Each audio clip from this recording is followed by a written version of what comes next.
Relax, sit down. Coming out of PE town. Gonna drink, find a shot. Never mind your liver, get to Gino's spot. Gino spot! Get to Gino's spot. Gino spot! Have a laugh, have a giggle, and exercise your middle. Have a Gino shot. Gino shot! Get to Gino's spot. Gino spot! Get to Gino's spot. Gino spot! Have a laugh, have a giggle, and exercise your middle. Get to Gino's spot. Gino spot!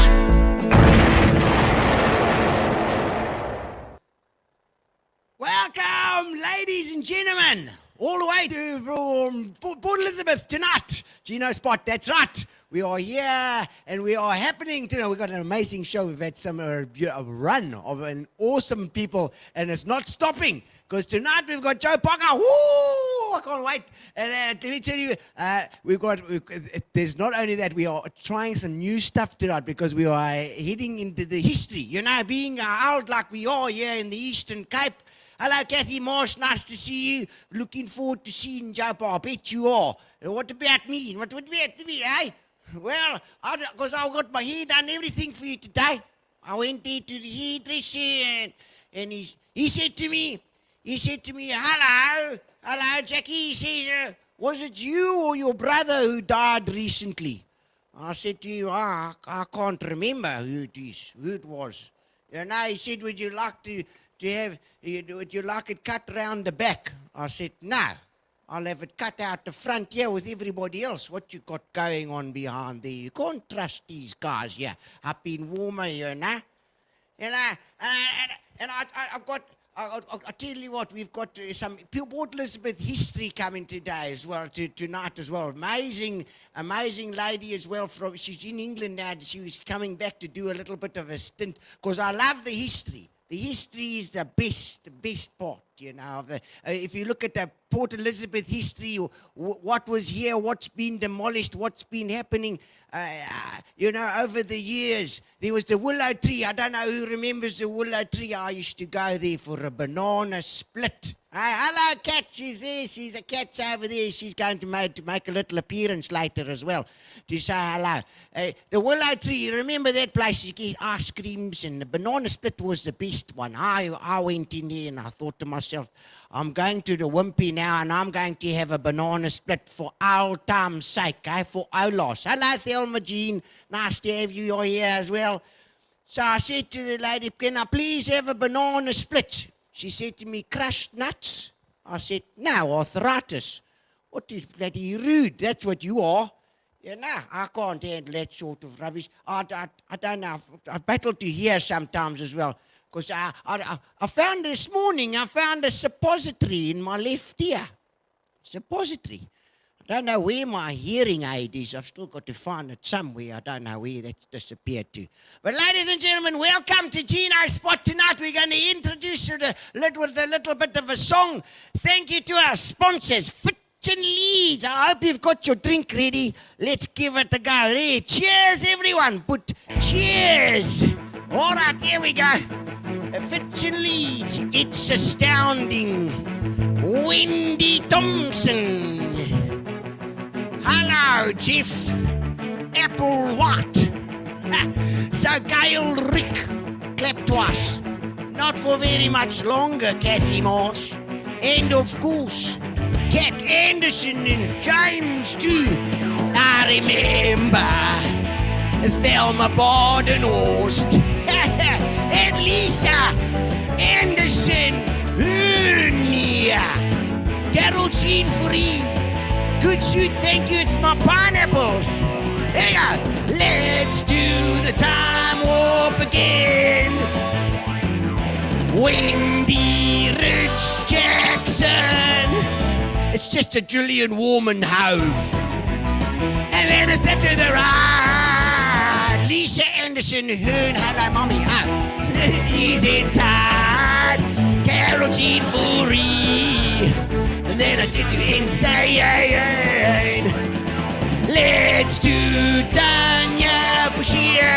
Hello, Tanya. How's it there in Bushman's? Well, I was walking down the street just having a thing when a stick up a car give me a eagle wing. Took shook me up, it took me by surprise. He had a pickup truck and the devil's oh dear, here we go. Have a nice drink, everyone. Have a cheers. I want some cheers in the comments. There we go. Woo! Michelle Wilson Speedy. All right, all fantasy free. So you can't see me. No, not at all. In another direction. To voyeuristic intention. Here, how's it, Rod Johnson? Let's do the time warp again. Let's do Kathy Marsh again. Cheers. I was walking down the street just to having a thing when a stick of a guy gave me a evil wing. It shook me up, it took me by surprise. He had a pickup truck and carried a bride. Stared at me and I felt a change. Time and nothing ever would again. Cheers to you, Kathy Marsh. Cheers indeed, Berlin Warmerhofen. All right, Rod Johnson's here as well. It's nice to see you, buddy. Jose Pereira. Churned lemon and honey with a velvet crust that really drives you insane. Linda Trollops there too. Let's do the time warp again. All right. We're going back in time. That's right, ladies and gentlemen. We're going to have a lovely evening tonight. Welcome to Gino's spot. We have Joe Parker. Indeed, we have Joe Parker. Ladies and gentlemen, but first of all, we are going to discuss, because today is the 1st of September, the 1st of spring. The 1st of spring, spring is sprung, and the grass is ridge, and the boydies are on the wing. 1st of September in 1968, exactly on this day. Hello, Dave Hazeldean, Dean from the DA. Nice to see you here as well. On this day in 1968, the heavens opened and the rain came down. Yes, indeed. Obviously, PE wasn't doing such good things, and our dear Lord decided to punish us by putting down some rain. And we had it was 40 millimeters in about 4 hours, I think, something ridiculous like that, and it swept away the whole swathes of Port Elizabeth. It was just a raging river, the entire town or city at that stage. And what I've done is I've been seeing these amazing pictures coming through today. So I've got a couple of pictures that I'm going to show you just now. But I've been in touch with Kat Anderson. Kat is over in England now. She's a PE stalwart, was brought up in Main Road Warmer. Just that, how wonderful it is in this town. You can. Everybody knows everybody, and everybody knows somebody from what they one position apart. How does that thing work? 7. I don't know. What is that story? All right. So Kat is now has moved overseas, obviously quite a long time ago. But she grew up in Warmer, and she is doing a site called the 60s, 70s, and 80s XPE 60s, 70s, 80s, and she's doing, they're posting all sorts of amazing pictures. So I'm going to call on Kat just to give you a little bit of an introduction and a little story about the floods in 1968. Let's check. Hi there, from Brighton in England. My name's Kathy, and I used to live in Port Elizabeth a long time ago. We've been talking about the 1968 floods, which happened, which devastated the city. I was 16 at the time, and I remember going out in the morning, and my first sight was my grandpa's car floating in the garden of our house in Walmer. And then we realised that it was really bad. And so I think it was a Sunday morning, if I remember correctly. So there wasn't any work or school, but we took a walk all the way down to Target Kloof, which was quite close to me. And it was just horrendous. The roads were up. It just seemed like overnight the whole city was just devastated. But it wasn't, of course. It wasn't that bad, but it was for a lot of people who, were caught up in it, in the floods. The river, the Parkers River, was very, very furious, and flooding quite dramatically all the way down to, I think it was Albany Road, and that got badly hit by it, and all the way down to Humewood, where Happy Valley was not so happy that day. It was quite amazing. I mean, I didn't really realise it at the time. I think we were, at 16, 17, you're just sort of not really that sort of aware of things, because we didn't have television in those days, or even cell phones or anything like that to communicate.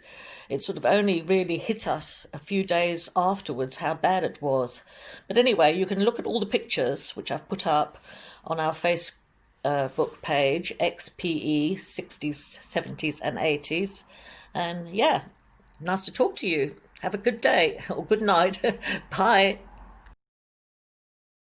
Thank you, Kat. That was great. Thank you so much. I want to drop in people. To have somebody who was actually there is so much more valuable than just reading something in a newspaper or reading something on the website. And I'm gonna stick some pictures up here because she was talking about Albany Road. Let's have a look at Albany Road. There we go. Look at that bus. Look at that bus over there. That's halfway down Albany. I think that's just opposite Voltex. So that's what it did to that bus. Let's have another squeeze. This one I love because it's the bottom of this looked like bottom of Albany Road as well. Bottom of Russell Road going into the freeway. Or Albany Road. No, this is Albany Road, and it says here Murray Mansions. That's right. Okay, so this lady who was staying at Murray Mansions at the time, she said I counted 12 cars being washed down the road, and so she was just sitting on a balcony watching cars being washed out into the sea. I don't know. All right, so we got here a Brickmaker's Cliff. There's in the raging torrent. And you can imagine the water ripping up the road like that. In fact, and there's another one of Brickmakers here that you can see there. That hole's as big as a bus again. Seemed like there were lots of buses around. All right, then Mount Road, bottom of Mount Road. What I liked about this photo is, if you look carefully here, obviously this is right near Tavcor. If you're driving down Mount Road, you get going towards the traffic circle there. But there's a huge bloody building there, and that is the North End Power Station that you can see in the background there. That just doesn't exist anymore. That's was quite freaky. I thought that was an interesting photo, if not only because of that. Okay, this is the Palm Grove, which was also called the Willow Tree. The Willow Tree was actually at Happy Valley. It was like a little, I don't know if it was a hotel or it was an ice cream place that was on the corner. Beautiful building. And you can see, I've got one or two pictures of the Willow Tree there. The first one, that one, yes, there you can see where it's situated, because you can still see, if you look very closely, you can see the little hat, the tin hat there, which is still on the beachfront today. That is the little war memorial. And if you're looking out from Happy Valley, that is looking from the beach side towards Happy Valley. And that is the water coming over the bridge there at Happy Valley. And that was completely trashed by the time that flood had gone over. This is the bottom of Target Kloof, where there was actually a little filling stations. I think it was called Barnett's or something. It was a filling station over there. That doesn't exist anymore. I think it's round about where the Act Club is. And that's a big hole in the middle of Target Kloof. So, when you're riding down there and it's raining, just be careful, because that's what it looked like in 1968. All right, so there we go. And thank you very much to Kat Anderson. I love PE history, and I want to do a little bit on PE history.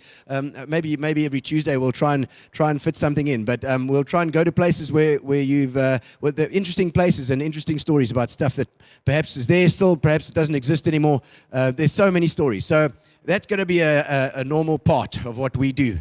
All right. So, ladies and gentlemen, now there's something else that I have to do, and that is Livingstone Hospital. On the last show we had, they were giving out packs to all the Be the Change people. We're giving out packs to all the nurses, and Andre Stradom, our bass player, has been in the COVID ward there. He works in the department at the COVID ward. He's there every single day, working his absolute butt off, and the staff there are working themselves to the bone. Now, the BBC did a documentary or a little clip on the Livingstone Hospital, And they took the facts and they looked at it from one perspective, and that perspective was obviously to get the most news and to try and make it look as bad as possible.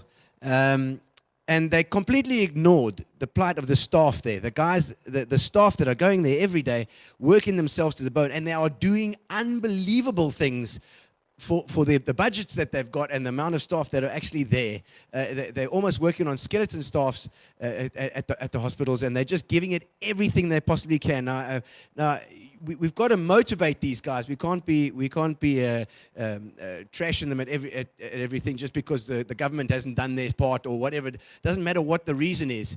Those staff there are working themselves to the bone because they're saving lives. And they've done a song. They have done a song that we want to go. This is a story that deserves to be told. Is that the staff at the Livingstone are doing their thing. They're doing amazing things. They are supermen and superwomen. They've written a little song. They sang it themselves. And I was privileged enough to play drums on it. We're gonna play it. Andre Stradom and the doc says it was actually it was launched today. So we are having I think probably the first program to play it, the first TV show to play it. TV. Here we go. Okay, hit it.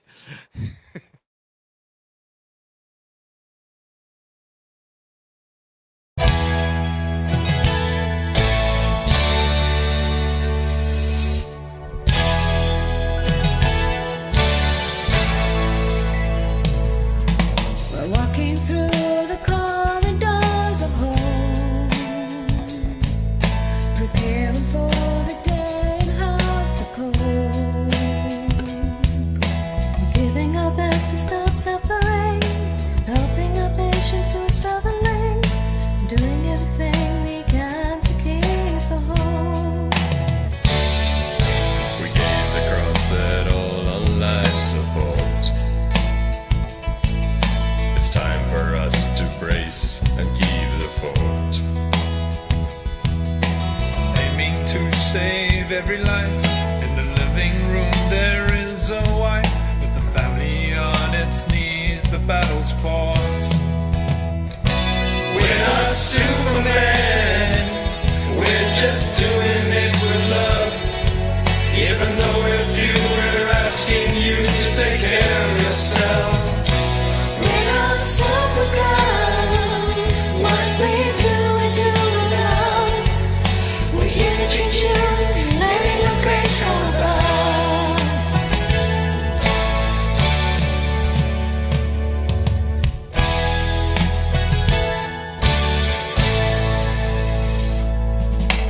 Trying hard to make a mother smile, being more than just an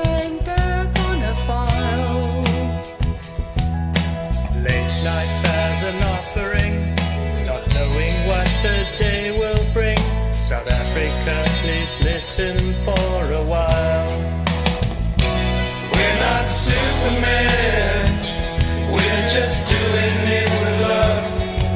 Even though we're few, we're asking you to take care of yourself. We're not Supergirls, what we do with love. Treat you, doing the grace from above.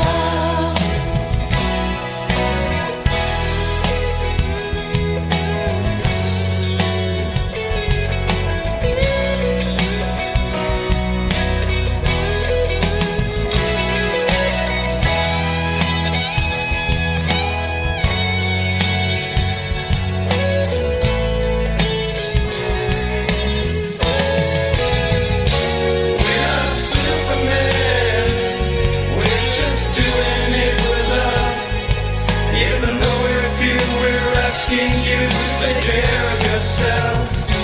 We're not Supergirls, what we do with love. We're here to treat you, getting the grace from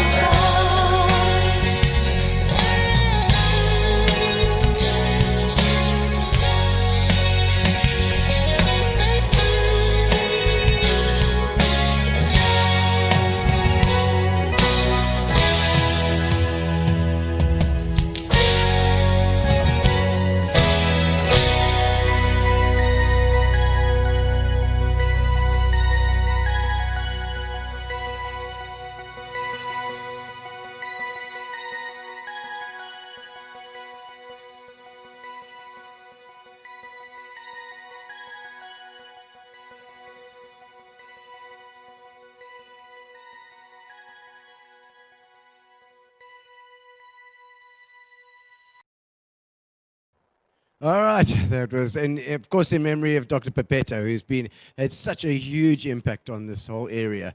So I mean, it's a feel-good story, you know. So please take the video. It's on my website as well. I posted a thing today as well. But share it everywhere, because the BBC thing went viral. We want that to go viral too, because that deserves it much more. All right, so ladies and gentlemen, hello Jeff and Kathy Marsh, lovely to have you there. And we're gonna get on with our special guest tonight, because our guest is well loved by PE peeps. The PE people have always loved Joe Parker. He's been part of the tapestry of PE for many years, and we've got him live tonight, ladies and gentlemen. So bring him on.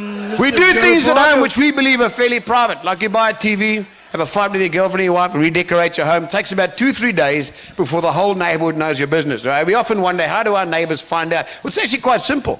Your domestic executive and or your agricultural assistant, right? Now what they do, they speak to the people in the neighborhood, who then speak to the people they work for, and that's how the grapevine works. So a few years ago, wallpapered my lounge. Week after it happened, there's a knock at the door.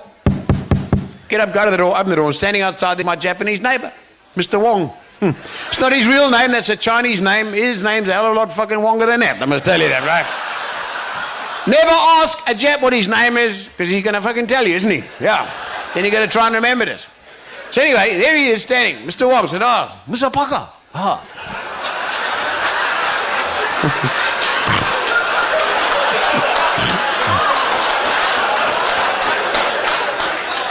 I said, "Can I help you?" "Oh, Mr. Parker. Last week, you wallpaper your lounge." So I said, "Well, what about it?" "Oh, Mr. Parker, my lounge was same size as your lounge."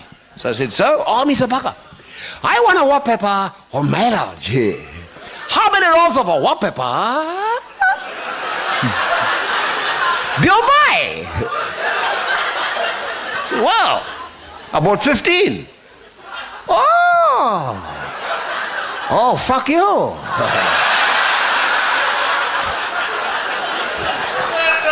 Fuck you very much.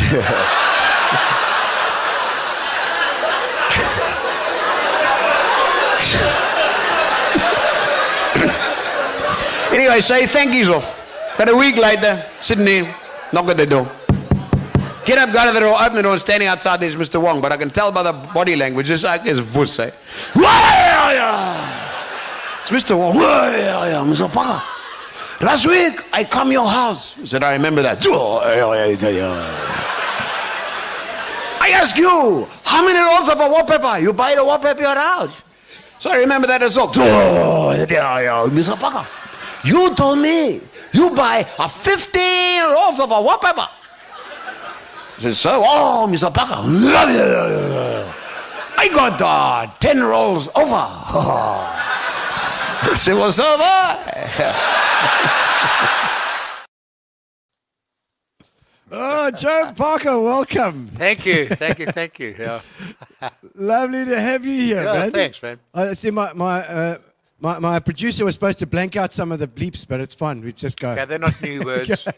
They've been words No, they're around not new. forever and a day. Indeed, I see you've got a bit hairier during lockdown. A little bit hairier here, but as you can see from the clip, I've got a lot less up here. Yes. That was actually, by the way, that clip was filmed at Grey Club in Port Elizabeth in 2005. Oh my word, Old Grey. Yeah, there you go. Opposite the politiestasie daar. Yeah, that's the one. Oh, so even here. Oh, fantastic. And so, I mean, you've been to PE many times, though. Now, you were telling me earlier that your first ever gig was in PE, in fact. Very first gig was at the Markham Hotel in Military Road. And it used to have the Mark Supper Club. And then on the first floor was a place called Drink a Drink. And it was a bar where you just played music, spoke a bit of crap, and sang a few songs, yeah. December 1971. Whoa! I was 1 year old, Joe. Yeah, I was there you go. born in 1970. 50 Wow. this year, so that's 49 years ago. Fantastic. I didn't see you there. No, I was surprised. I was just Oh man! And Joe, so I mean, the way you were talking about it now, I mean, actually, comedy. When you started comedy like that, I mean, did you go straight into stand up, or were you playing music first? I mean, I know you were playing in a band as well at one stage. Yeah. No, I started off as a singer who told a few jokes, and then it kind of flipped around. And then, but I did eventually, while I was still on the pub circuit, we had a big 5-piece band, so we used to do covers, and then I used to do the comedy in between. Okay. And it's good because I mean I sort of come from the same side in that I was doing music first, so I'm very interested to hear that. So I mean it's basically just cockbright in between the songs, isn't it? It gets longer and that's longer. right. And of course, in those days, we were like in ladies' bars. So if they weren't listening to my jokes, then I'd just sing a song. So I had a bit of a fallback option there. That's always nice to have if you're a comedian. Especially Yes. if they're rowdy, you know. Yeah, Especially and if you also sometimes they don't find you funny, you know. So, Yeah. what do you do then? get the songs, get the music out, Yeah. out. And I see that first time I saw Joe Parker was in London, London Town Pub in Sea Point, Yeah, 1980. I helped Carol there. London Town Pub opened in November 1980, and we were there often. November 80, 81, there again, 82, 83, 84. Yeah, they were great days. Sea Point, it must have been a hub there. Oh, so that was in fact, I mean, we used to get 500 people a night, 6 nights a week at the London Town Pub. And is I think you unbelievable. got in free Monday to Thursday, and then you paid £5 on Friday and Saturday. five rand. Yeah. And that's, I mean, incredible that it didn't matter if they didn't pay because they were drinking so much at 500 people. Your bar's gonna turn over like there's no tomorrow. Yeah, and then there was no problem about getting home. I mean, if you got caught drunk driving, the cops would, drive you home and they'd drive your car home. So it was all very different times, eh? I see Gary Joyce saying hello. How's it, Gary? Gary, how you, boy? Yeah, I think originally a Utenade boykie. Lillies Bar was the place was over here as well. Was that one of your hunting grounds? I know that. Yes. I was a bit young. I was a bit young for it, but I knew about it. We were there in 82. So you'd have been about 12, yeah? Yes, yeah. 82. And we were there. We did a 6-month stint there, and it's awesome. We came in after Ricky and the Spitfires, so some of the people might remember them. Baldy. Was just there we go. Yeah, great. It's some great entertainment around in those days. Oh, really good. Absolutely, yeah. I know Ricky and the Spitfires were there, and I know Baldy well because I played with him a few times as well. Roger Grant. Yeah, we go. Yeah. Yeah, I'm not sure the other two guys in the band, but I think it was a 3-piece. Is that right? Might have been a 4-piece. As a 4-piece. Okay. I could be wrong. There we go. They used to belt it out. I know that. I started going there when it was Mellow and Jive. Did you ever go at that time? Yeah, I do remember Mellow and Jive. In fact, Derek Gordon. which morphed. That's right. They morphed into that Mellow and Jive. Then they became something else, I think. Because Derek and I worked together for quite a long time in Durban and Pretoria and Johannesburg, and we had a comedy club in Sea Point Greenpoint in 2001. So Derek and I go back quite a way. Okay. Gary's saying you guys were at La Mafia. I did some one-nighters at some interesting places in Port Elizabeth after the Lillies days. Yeah, so I went back a few times. Cadillac Jacks, we did Hellenic Hall.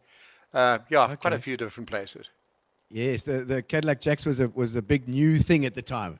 Oh, the beachfront, the dancing waitresses on the table and the whole thing. Yeah. And, I see Rod Johnson here, also a muso, remembering you at Lillies.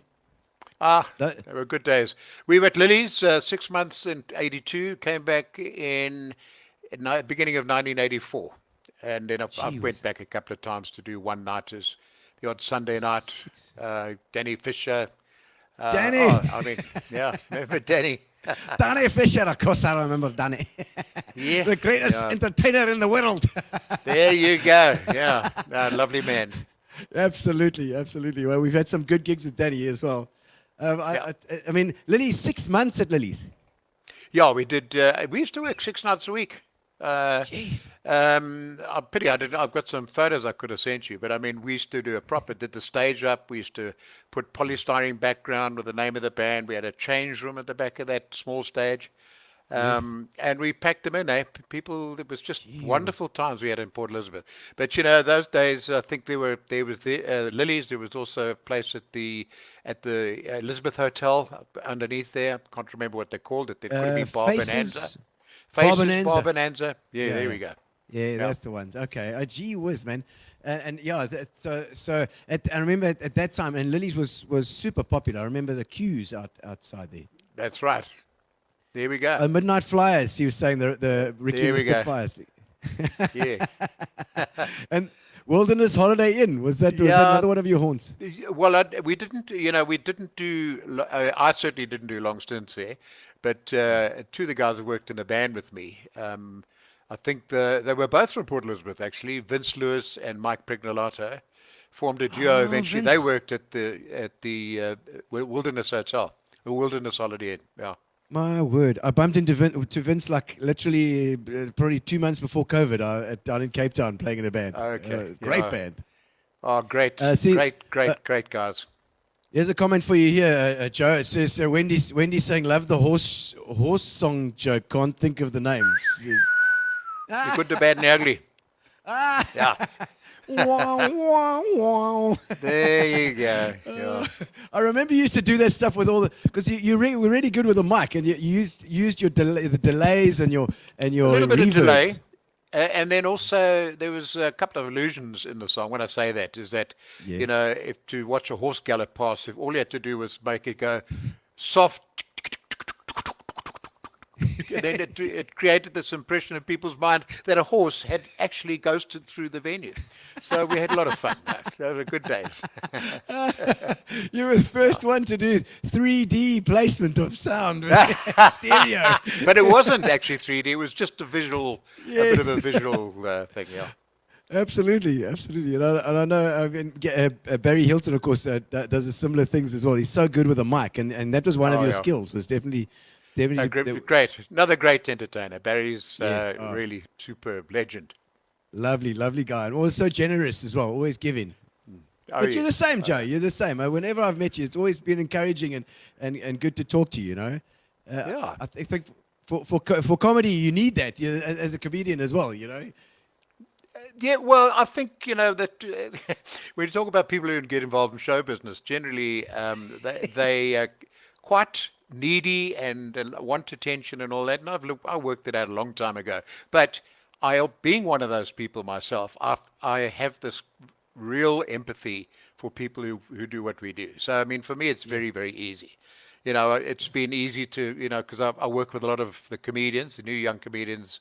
Or I should say, I'm not working with them at the moment, but I mean, our comedy club in Joburg, yeah. So I just find it very easy because I mean, one's got to be generous in life, and I think that's part of being a mensch. Yeah, absolutely. And tell me about the Comedy Express. That was your thing as well. Are you dealing with other comedians?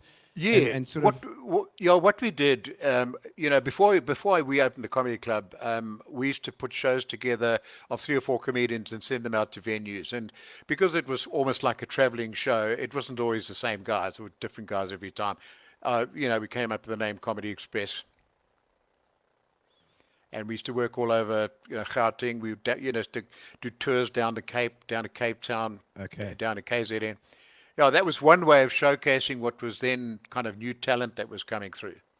But I mean, you must have been killing the gigs then, because I mean, if you're getting that amount of interest in your, did you form it then that as a brand? There was a specific brand that you were using.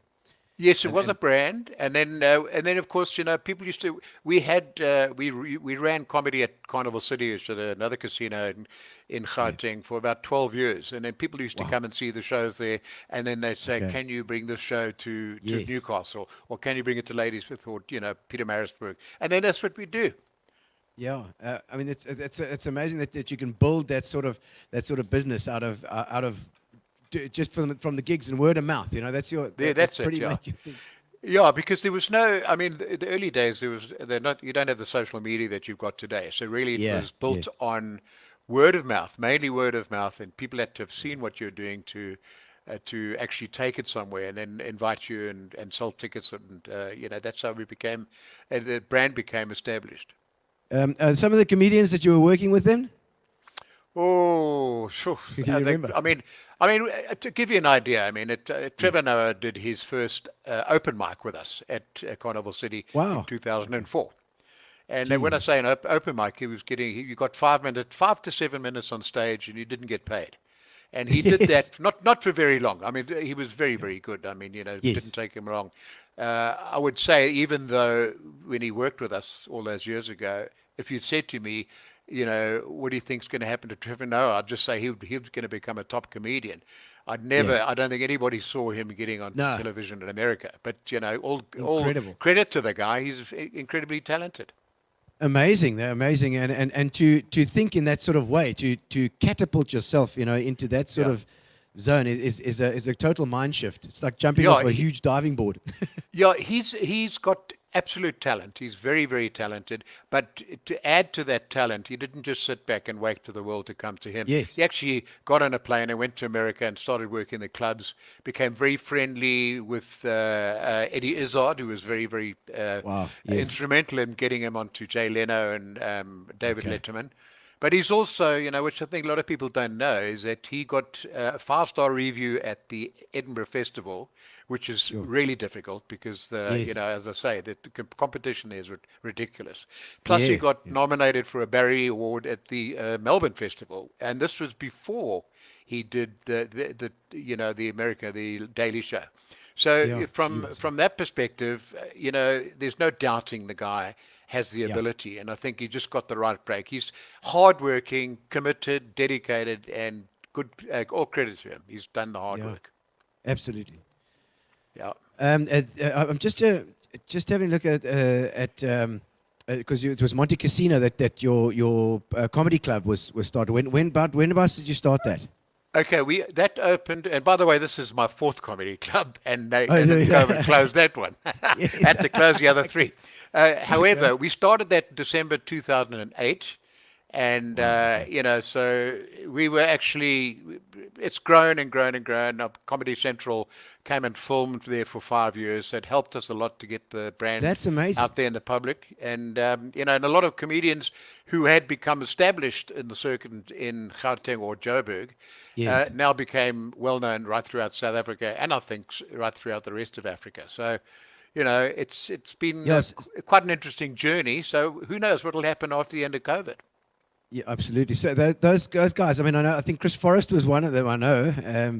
Chris, Chris started. We ran a comedy night at Hurricanes in the Four Ways Mall, and started in beginning of March 1999. And a lot of the guys that are around today, Chris Forrest, Martin Jonas. They started with us. Darren Moore was part of a duo called they used to do like a umbilical brothers, similar to the Umbilical Brothers, and then he went on his own, and then Brendan went to live in the UK. And now, as you know, Darren is the morning show host on East Coast Radio, so he's done really well. East Coast Radio.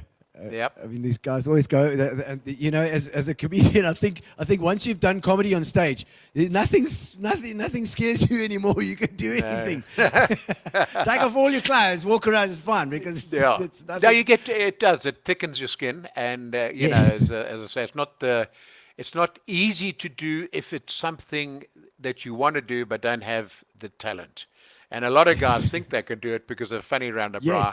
You get on stage when it's no longer your mates, and it becomes a terrifying experience for people.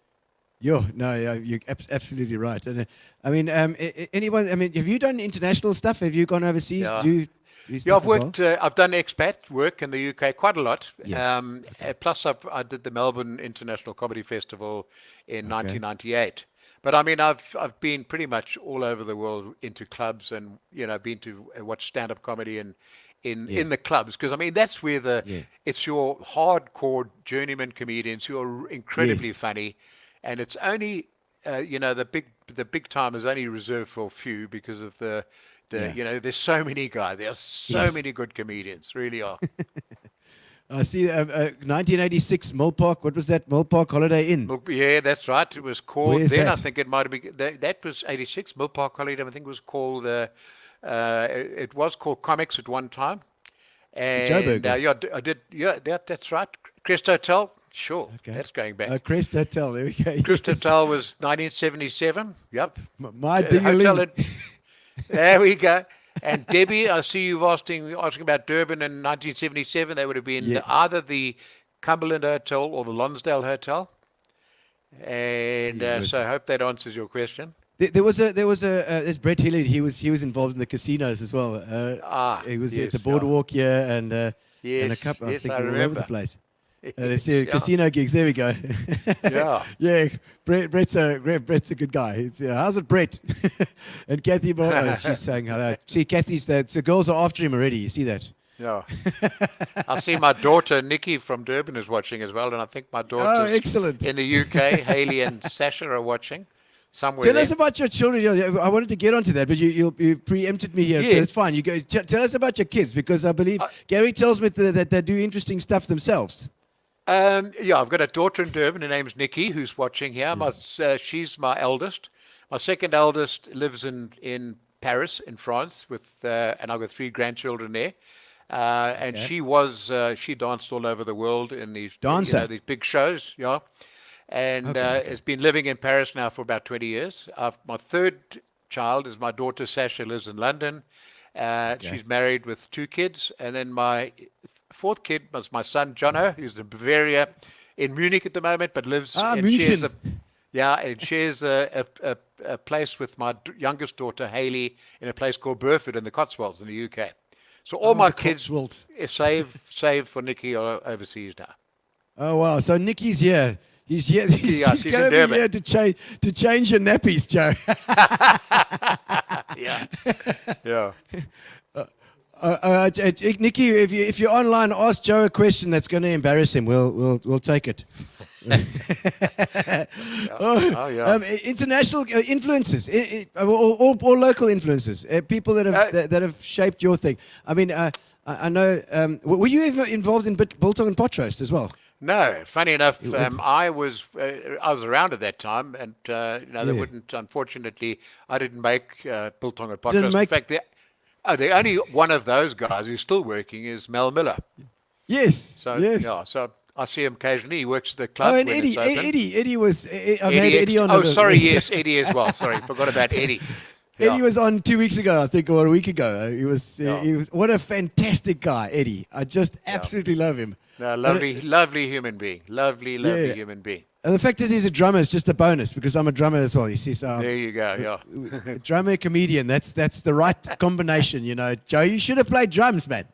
How you reckon? It says Nikki saying not tonight. She's just sending loves to you tonight. Oh, Yeah. you're There too you go. easy on That's him, Nikki. You're too easy on him. No, she's a smart girl.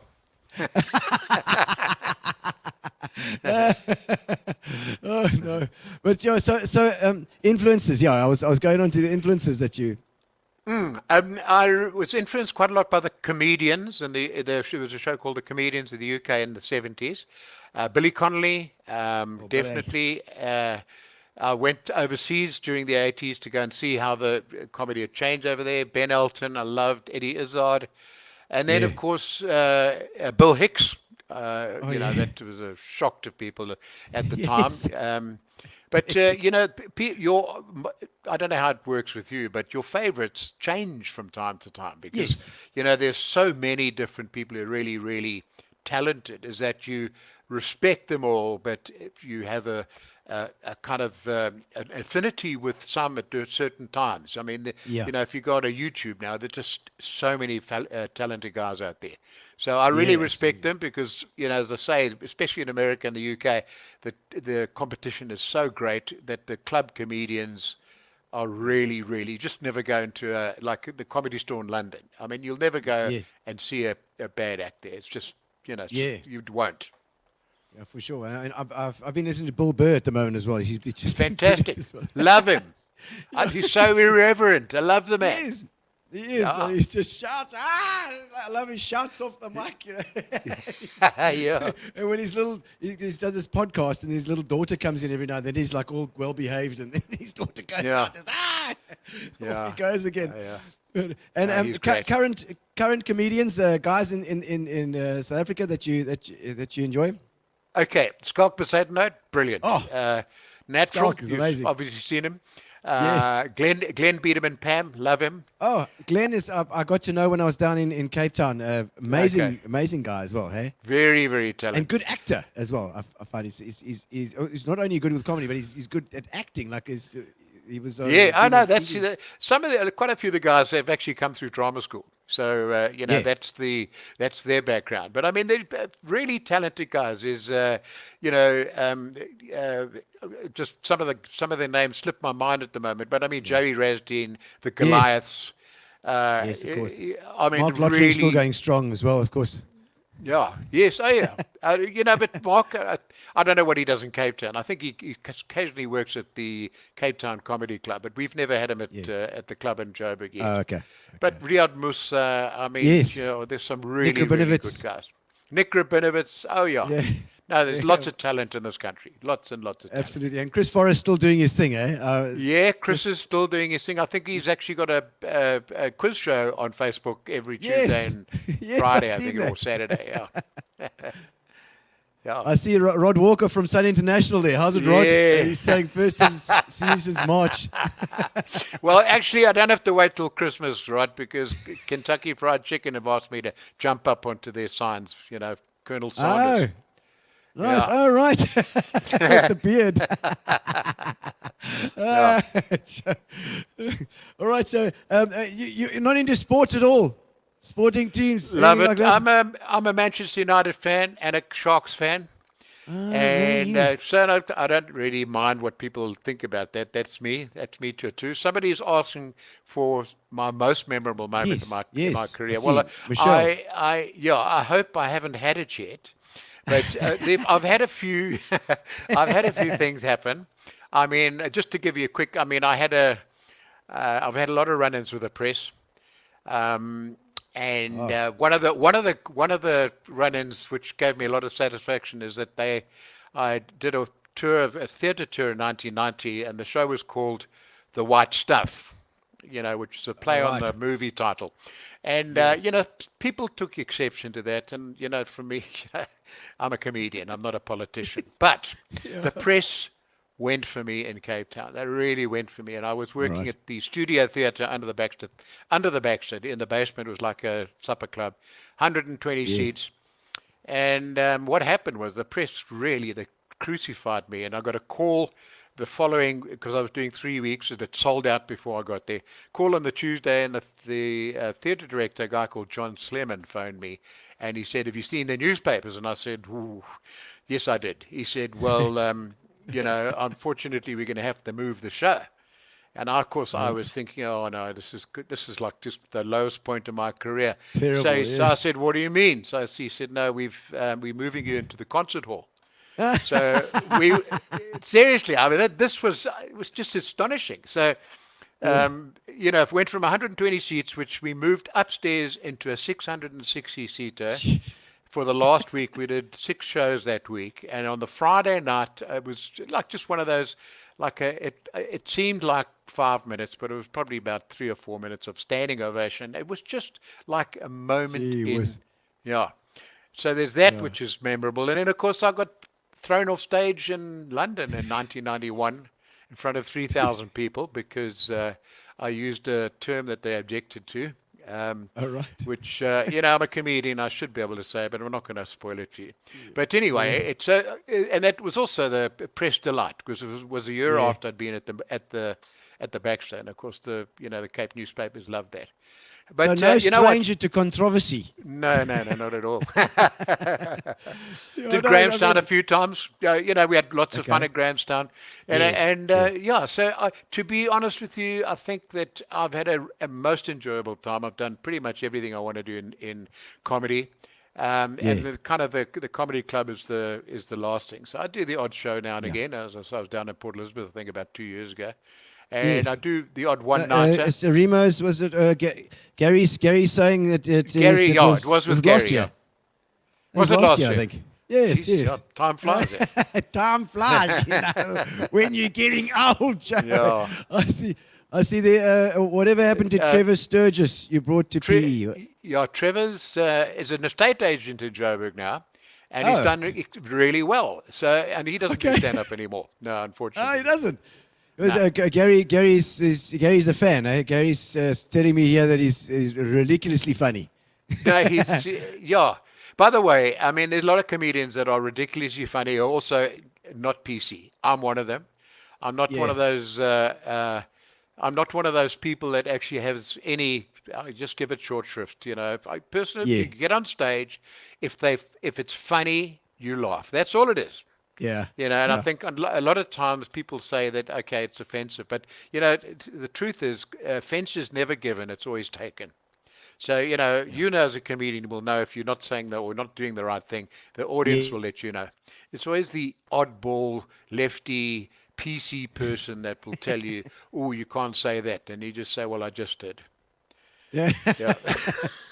Yeah, I mean, you know, it's a fine line that us comedians tread, you know, because you're right. It's like what's funny, what's offensive, what's cultural appropriation, not it's all.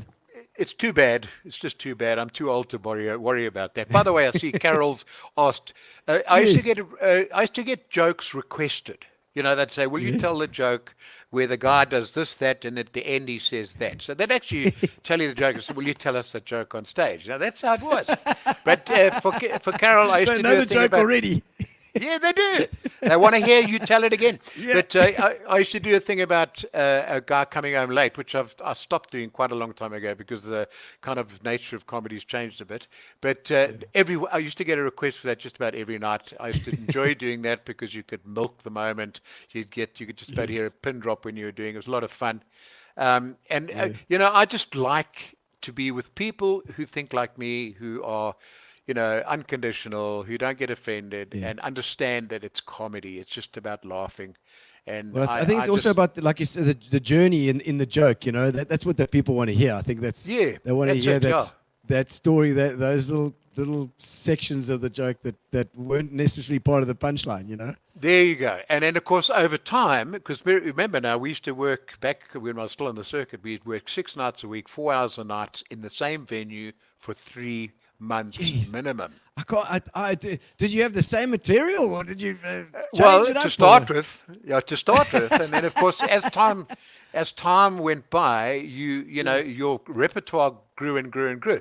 But what would happen is that, you know, you'd be doing stuff, and then something would happen in the audience, and you'd play off that. You'd have a little bit of repartee, and that would develop into a routine. So if I estimate I must have had about 7 or 8 hours worth of material that I could stand and do. I mean, the longest show I ever did when I was still working by myself, I went on stage at 9, first break at about 1:30, and then went back at about 10 to 2, and then finished at 3:30.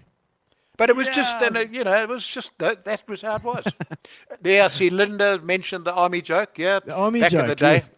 You know, What is that? everyone had to do national service. So I had did a you go to routine the army? about, I went, yeah. So all I did was I took my story in the army and I turned it into a long routine. And people just loved it because guys would come back from army on weekend camps, come flying in there and request it, and they'd sit there and nudge their mates and say, listen to this, you know. And it was just a big send-up of what national service was all about. Yes. Yeah. Have you got any of those old shows recorded? I mean, have you? Yeah, I've got you them. got- I mean, I've got it all on CD, and we've got some. In DVD. fact, I've got a couple of DVDs of some of the younger or the new comedians, which were filmed back in 2000, 2001. So Oh, wow, okay. yeah, so I you see. know, people Lots want of to have a acts look like at in that. the army joke. I see. Yeah, no, the army joke is on a CD. But the thing about those jokes is that it's one thing listening to them. It's nice because there's a live audience, but you had Yes. to actually be there because Yes. you know, you had to slow it down if the audience was getting it and laughing at bits about Yes. everything, or speed it up, you know. So an live Yeah. audience just made it so much better. Yeah, there's Tanya saying the memories are flooding back. Late husband loved your shows. He was Sundome pre-Monty. Sundome. Yeah, that's right. Yeah. In fact, I think Darren Maul used to run a comedy night there when we were still doing Hurricanes. Yeah, remember that was before Monty, I think, opened in 2000, and the Sundome was Monty's casino before they opened up. Yeah. No, yeah. One thing that's thing, but with this COVID thing is going back into the comedy scene afterwards. If there's going to be masks and things, I can't imagine doing comedy with a whole bunch of people with masks on. It's going to be I don't that think interaction. that's going to. No, I know what will happen, and I think you've seen that with the restaurants, is that people go to restaurants once they're inside and they sit at tables, they can take their masks off. So I'm not too concerned about that. In fact, my mate Rod Walker, who's watching this, has got a restaurant in Irene called the Karoo. And he is somebody put there as a giant in the entertainment industry, absolutely. Yes. But he said that, of course, his example, he said that it's actually made us feel a lot better because people are coming out again. They're still going to restaurants, and because they can drink now, that they're still having a few drinks. We can't open because of the curfew. So, you've got to be home by 10 o'clock, and it's just not profitable yet. Yes, of course. And 50 people, I mean, it's difficult for somebody to make a profit out of that. Thanks for the hilarious... Mary, I love your Father Christmas look, she's saying. Well, maybe if we're not open by Christmas, that's what I'll be doing. You can bring us all around some departmental presents. store, yeah, with a red outfit on and not having to put that silly beard on. I've got it already. No, Joe. I mean, obviously your comedy club, your business, everything is at the moment. You've got to buckle down and just sit it out, hibernate. Are you ready to go out again? Have you got any plans? Well, I think the next, I suppose you could call it, important date will be the 15th of September. Yeah. Because I think that's when this kind of lockdown, as it was extended until. So we're hoping that we would probably be able to open our doors with limited trading if they move the curfew out to, let's say, midnight, because we can run a full show and then people got time to get home. So that's going to be the time we would consider reopening. So it's not 50 people for us. All we've got to do is make sure that there's social distancing. So in our venue, we could probably get 100 people, or maybe 120, which we've normally got 280. But let's see what we can do.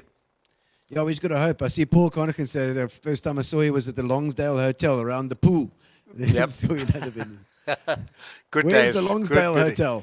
That's in West Street, Durban. Durbs. I worked at, they were awesome days. I mean, that was ridiculous. I mean, we had 2 shows on a Sunday, then it was Tuesday to Sunday. Oh, no, it was just fantastic. So do you write material for other comedians or could do collaborations? She's asking. No. The best I do with other comedians, I find them work and organize shows. So that's the best I do with other comedians. Yeah. Yeah. Do you find there's a lot of competition with the guys? Yeah, some of the guys, I suppose it's the same everywhere. There are guys who really upwardly mobile in terms of their ability, and every time they come back, they've got something new. There's a lot of journeyman guys who just come back with the same show all the time. But you know what? That's how it is. The people that come to the club want to have a good night out. We've always got a variety of comedy on, and that's we've run it pretty much the same as we do all over the world.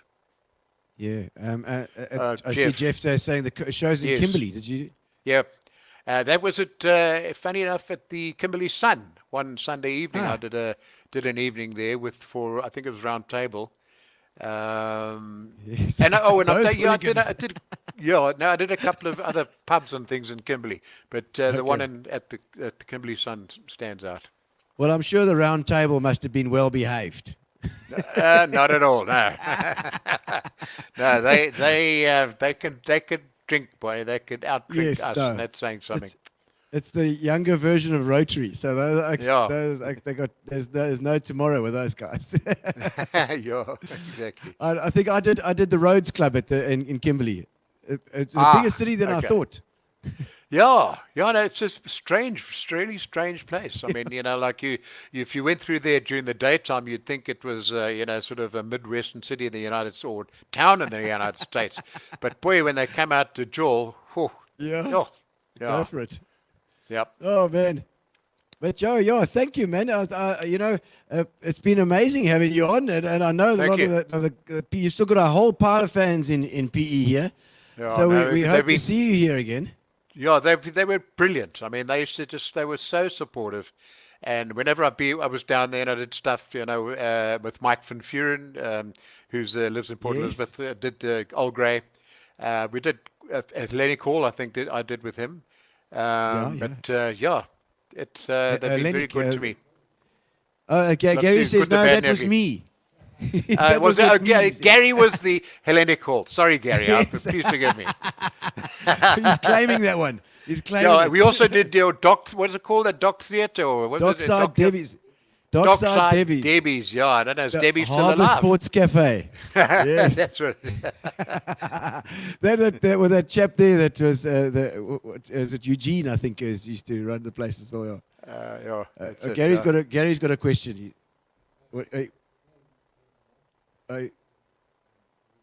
Okay, hang on. He's gonna put his mic on. He never does this.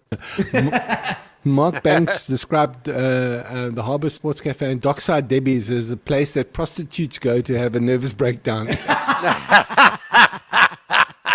Oh no. Good venues, you know what I mean? yeah. No, Yeah. okay, well, to leave us, I always ask about the worst gig ever, and not necessarily I know you've told us about being chucked off the stage, but I'm talking about something perhaps that goes wrong that's not to do with your comedy or not, your worst okay. gig. There's quite a few, but I remember going down to Clarkstorp, and the Yeah, guys had taken Clarksdorp. me, the Clarkstorp, and they put me in a disco that was L-shaped. But if you understand an L-shaped room where the Terrible. bootleg is short and the L part is really long, Oh, and they put man. me at the toe end of the L, and on a stage, and they didn't have proper spotlight, but they had disco lights. Oh, So nice. every time I spoke, depending on the pitch of my voice, a different color light would come on. So I'd be talking and the lights would come on, and most of the people couldn't see me. So that was horrible. Yeah, you're just dead in the water. You can't. There's nothing you can do about it. Yeah. And then this is, the worst death of all time was the concert in the park. The first one was in 1985. Then in 1986, they did it again, but they charged, I think, $5 a head. So I was asked to do little, links between bands. So to get up there and do 5 Yes. minutes of comedy. And I took it seriously. I've since learned that, comedy is not a stadium thing. Got up there 5 minutes into my set with a band tuning up behind me and noise. I used to do a little sketch dressed as a guy with a safari suit. And I had a little Christmas for I've him. got one of those. I've got one. Yeah. And his name was Sadel Kleingeld. So Yeah, this was a multiracial audience, completely multiracial. Yes, And like yes. within a minute, cans and burgers and Oh, everything got yes, thrown. yes. Because I almost Yes. looked like this Afrikaans guy that they all hated. This guy got this hat that I wear here. Yeah, there you Got go. it from last week. Oh, say yes, hello. There you go. Oh, Very sorry. similar to that. Now, But with a if you- safari suit on, With a you'd feather look very in the similar. cap, you have a feather. You have to have a There feather. we go. And you have to have a Feather. comb in your sock as well. Ja, die kom in die broek. Ja, I'll say. There we go. I've got it Yeah. here. Dis my comb. Come. Yes, Yeah. Anyway, so it didn't work. That didn't work, and it was horrible. That must have been one And- of the biggest gigs you've done, though. I mean, that's a lot of Yeah, people no. there. Yeah, oh no, that was big. That was big. So it was horrible. Absolutely Yeah, well, horrible. But those size audiences are just crazy to try and No, do and it comedy doesn't with, work. especially if they're waiting for the band to come on. I Exactly. compare it to when you've got to go out between the bands. It's like Yeah. that introduction to Saving Private Ryan, where you've got There the you go. landing craft and the gate's up, but you can hear the bullets hitting the gate as you're coming in. And Well sure enough, described. It opens up and you just There you go. oh, you buggered. Oh, but thank you, Joe. It's been amazing having you on. It's Pleasure. legend of SA comedy. Thank you so much for giving us part of your time, man. Thank you, and thanks for inviting me. It's really nice to connect with our PE friends again. Absolutely. Really, had so many good memories. Oh, good. Well, thank you, Joe. You can go and have your supper now. Thank you very much. Okay, Thanks take for care, coming and on the thanks show. for inviting me. Thanks, Pleasure, thanks man. to Gary too. Eh? Thanks. eh? Yeah, no problem. He's having a good luck here. Ciao, Joe. Thank you. Thanks, eh? Ciao. Cheers. Oh, Joe Parker. All right, I hope you guys enjoyed that, ladies and gentlemen. Now we've just got one more thing to do, and that is to want to thank our sponsors, Fitch Leedes. Whoa! And also Amobia for the internet. Thank you so much to our sponsors supporting us all the way through. Rod Walker, thank you very much. And right, we've got one more thing to do, and that is to give away a case of Fitch Leedes. And we do that to the person who can guess the song and the band of the song that I am about to play on the drums. So we're going to move to the drum cam, which is around about here somewhere. All right. Have we got it? Yes, sirree. We got 2 drum cams tonight. We got one over there and then one over here. Check it out. All right. So I want the name of the song and the name of the artist in the comments. And the first one to give me that will win a case of Fitch Leedes. We'll get you in the send a message, private message to you, and get your address and phone number, and we can get it to you as soon as possible. Thank you for joining us on Gino's Spot tonight. Right. Here we go.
All right, I was enjoying that too much. Change the camera. There we go. All right, I was enjoying that far too much.